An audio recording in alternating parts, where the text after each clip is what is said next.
Sir, new মার্কেটে অগ্নিকাণ্ডের ঘটনা ৭ জন বাংলাদেশির মৃত্যু হয়েছে। এদের শবদেহ মরদেহ কবে বাংলাদেশে ফেরত পাঠানো হচ্ছে? আপনারা জানেন ইতিমধ্যে পুলিশ বাংলাদেশি যে 7 জন নিহত হয়েছেন এই নিউ মার্কেটের অগ্নিকাণ্ডে তাদের পরিচয় শনাক্ত করে দূতাবাসকে জানিয়েছে এবং তাদের পরিবারের সঙ্গেও আমরা যোগাযোগ করেছি এবং তাদের পরিবারও তাদের পরিচয় নিশ্চিত করেছে যে তারা বাংলাদেশি এবং তাদের পরিবারের প্রতিনিধিরাও ইতিমধ্যে কলকাতায় এসে পৌঁছেছেন তাদের দেহাবশেষ বাংলাদেশে নিয়ে যাওয়ার জন্য। তো এখানে যে স্থানীয় যে কর্তৃপক্ষ আছে তাদের সাথে যে ফর্মালিটিসগুলো আছে আইনানুগ যে ফর্মালিটিস সেগুলো সম্পন্ন হলেই দূতাবাস তাদের আত্মীয় স্বজনের মাধ্যমে এই মরদেহগুলো বাংলাদেশে ফেরত হয়ে যাবে। ইতিমধ্যে আপনারা জানেন যে এই অগ্নিকাণ্ড তদন্ত সম্পন্ন করার জন্য একটা বিশেষ টাস্কফোর্স গঠন করা হয়েছে যার সদর দপ্তর লালবাজারে অবস্থিত। সেই জন্য আজকে সকালে যে মৃতদের আত্মীয় স্বজন যারা এসেছেন প্রতিনিধি হিসাবে তাদেরকে লালবাজারে পুলিশ আসলে ইন্টারভিউ করেছে এবং তাদের কাছ থেকে বিভিন্ন বিষয় জানতে চেয়েছে। এটি শেষ করার পরে এই আত্মীয় স্বজনরা ইতিমধ্যে নিউ মার্কেট থানায় পুনরায় এসেছে প্রয়োজনীয় কাগজপত্র সংগ্রহ করার জন্য। আপনারা জানেন যে এখান থেকে বাংলাদেশে মৃতদেহ পাঠানোর জন্য থানা থেকে একটা জিডি করতে হয়, তারপর দূতাবাস থেকে এই হাই কমিশন থেকে একটা এনওসি নিয়ে দেন এফআরআরও থেকে একটা এনওসি সংগ্রহ করে তারপর মাত্র মৃতদেহগুলো বাংলাদেশে ফেরত পাঠানো সম্ভব হয়। এফআরআরও এবং থানার জিডি ছাড়া আসলে মৃতদেহগুলো বাংলাদেশে ফেরত পাঠানো সম্ভব হয় না।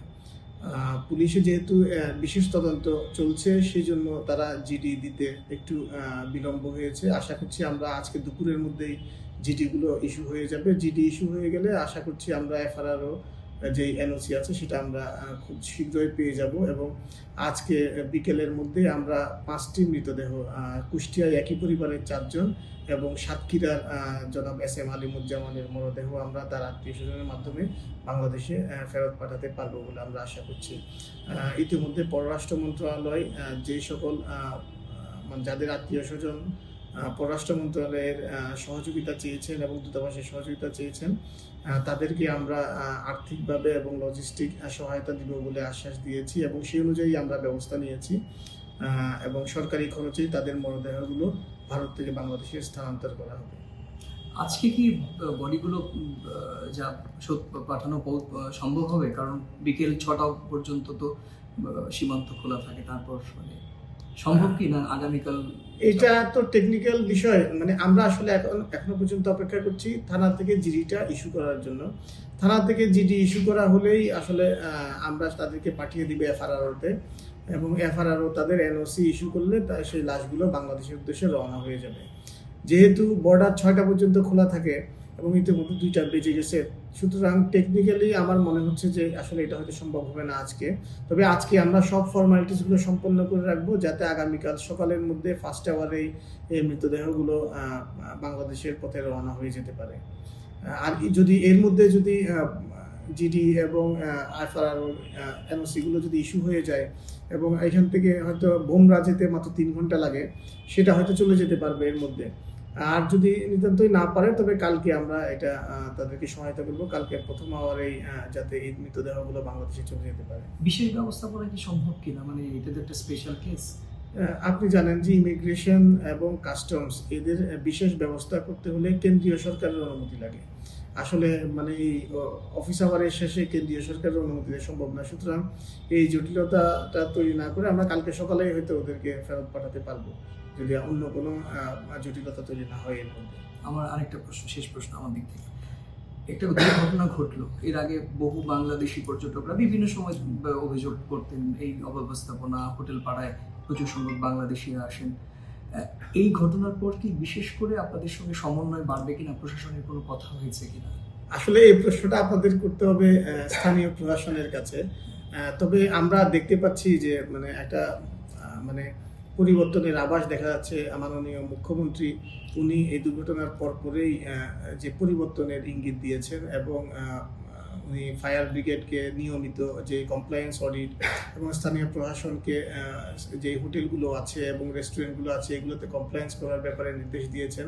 আমরা আশাবাদী যে ভবিষ্যতে স্থানীয় কর্তৃপক্ষ যে এইসব পর্যটক সমৃদ্ধ এলাকা আছে সেই সব এলাকায় তাদের নিরাপত্তার ব্যাপারে আরও জোরদার কার্যক্রম গ্রহণ করবেন এবং তারা যদি আমাদের এই উপহাই কমিশন এবং আমাদের দিল্লিস্থ হাই কমিশনের কাছে কোনো সুপারিশ বা কোনো ধরনের মতামত চান, আমরা সাধারণত চিত্তে সেটা প্রদান করব। রাজ্য সরকারের তরফ থেকে বাংলাদেশ হাইকমিশনকে প্রকৃত যে দুর্ঘটনার কারণ কি ব্যাখ্যা করেছেন কি? না, এখনো ব্যাখ্যা করেনি। আমাদের সঙ্গে পুলিশের ঊর্ধ্বতন কর্তৃপক্ষের এবং রাজ্যপালের অফিসের আন্ডার সেক্রেটারির সঙ্গে আমাদের কিছু যোগাযোগ হয়েছে ইতিমধ্যে, এবং পুলিশের সঙ্গে আমাদের সার্বক্ষণিক যোগাযোগ রয়েছে। আমাদেরকে তারা জানিয়েছে এই বিষয়ে একটি তদন্ত চলমান রয়েছে বর্তমানে। এই তদন্ত শেষ হলেই হয়তো তারা আমাদেরকে সামগ্রিক চিত্রটি দিবেন আর কি। কোনো ক্ষতিপূরণের কথা বলা যাবে না, এই বিষয়ে আমরা কিছু জানি না। রাজ্য সরকার না, এই বিষয়ে কোনো কিছু জানানো হয়নি এখনো পর্যন্ত। স্যার, একটা প্রশ্ন, যে আপনি যেটা বললেন যে ভোমরা বা দর্শনা এই দুটো সাভারের একজন শব্দ আছে, এটা কি বেনাপোল ধরছে? হ্যাঁ, বেনাপোল দিয়ে 5টি যাবে বেনাপোল দিয়ে, এবং দুটি মরদেহ যাবে ভোমরা দিয়ে। একটি মরদেহের বিষয়ে সিদ্ধান্ত হয়েছে, তাদের পরিবারের সঙ্গে কথা বললাম, এই রেবতী সরকার, তারা বললেন যে তাদের এই শেষ কৃত্যানুষ্ঠান এখানেই সম্পন্ন হবে। আমরা এই মাত্র জানতে পেরেছি, কিছুক্ষণ আগে জানতে পেরেছি যে তার যে পুত্র উনি জানিয়েছেন যে তারা এখানেই তার মরদেহ সৎকার করতে আগ্রহী। তো আমরা পররাষ্ট্র মন্ত্রণালয়কে জানাবো, এবং এই বিষয়ে প্রয়োজনীয় নির্দেশনা পেলে আমরা তাদেরকে সব ধরনের সহায়তা করবো এই বিষয়ে। এখানে যদি এখানে বলা যায় যে যদি স্থানীয় কর্তৃপক্ষের অনুমতি থাকে, শুধুমাত্র সেক্ষেত্রেই তারা এখানে আসলে এই মৃতদেহ সৎকার করতে পারবে। এবং আমরা পররাষ্ট্র মন্ত্রণালয়কে জানাচ্ছি বিষয়টি, এবং পররাষ্ট্র মন্ত্রণালয়ের মতামত নিয়ে আমরা তাদেরকে এই বিষয়ে প্রয়োজনীয় ব্যবস্থা নেব। Sir, can you please repeat in English? Okay. You are kindly aware that the Kolkata police has already confirmed identity of 7 Bangladeshi nationals who were killed in